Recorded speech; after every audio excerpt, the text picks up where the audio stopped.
Hello friends, welcome back to my channel Soumita Koyal. আশা করি তোমরা সবাই খুব ভালো আছো, আমিও খুব ভালো আছি। তো নতুন আরেকটি ভিডিও নিয়ে চলে এসেছি, তোমরা দেখতে থাকো। আজকে আমাদের বাড়িতে আয়োজন করা হয়েছিল বোনের দ্বিতীয় নম্বর আইবুড়ি ভাত। তারই রান্নাবান্না সকাল থেকে চলছে, মা আর আমি মিলে করছিলাম। তারপর চিনি, ভাই এবং মাসি ও বোন চলে এসেছে। সকাল থেকে এত কাজের চাপ ছিল যে আমি আর ভালো করে ভিডিও শ্যুট করতে পারিনি। চিনি এসেই ভিডিওটা শুরু করেছে, তো ওই সমস্ত আইটেমগুলো একটু একটু দেখাচ্ছে। এগুলো রেডি হয়ে গেছে, আর মাছ আর মাংসের আইটেমটা হলেই বসে পড়বো। তো অবশেষে সমস্ত কাজ কমপ্লিট। এবারে আমাদের আশীর্বাদ পর্ব শুরু হয়েছে। বোন কিন্তু শাড়ি টাড়ি পরে সুন্দর হয়ে রেডি হয়েছে, তোমরা আগেই দেখলে। আর এই শাড়িটা আমাদের বাড়ি থেকে ওকে দেওয়া হয়েছে আইবুড়ো ভাতে। একদম লাল টুকটুকে শাড়ি, দেখতে কিন্তু বেশ ভালোই লাগছে। তো চলো, আশীর্বাদ শেষে আমরা সবাই মিলে কি খাওয়া দাওয়া শুরু করব, কারণ বেলা অনেক হয়ে গেছে। আর খাওয়া দাওয়া শেষে বিকেলে যার যার বাড়িতে সবাই ফিরে যাবে, সেই জন্য একটু তাড়াহুড়ো চলছে।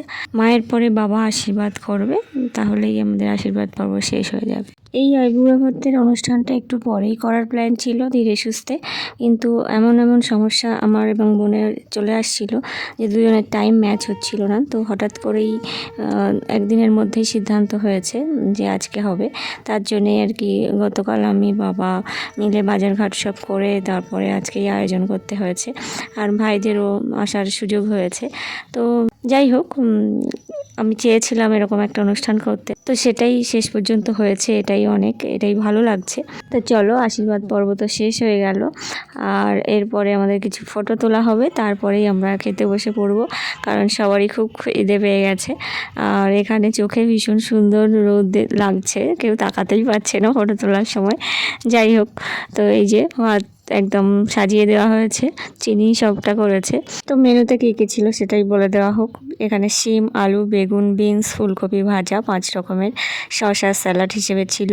তারপরে ছিল ডাল, আলু দিয়ে মাছের ঝোল, আর মাংসের ঝোল, আর একটা বড় মাছের মাথা ছিল স্পেশালি বোনের জন্যে, আর টমেটোর চাটনি, সাথে শুকনো কুল দেওয়া। এটা আমাদের বাড়িতে সবাই ভীষণ ভালো খায়, তো সেভাবেই বানানো হয়েছিল। আর ছিল দই এবং মিষ্টি, আর পাঁপড়টা মিসিং হয়ে গিয়েছিল সবার খাওয়া শেষে, তারপরে গিয়ে মনে পড়েছে পাঁপড়ের কথা।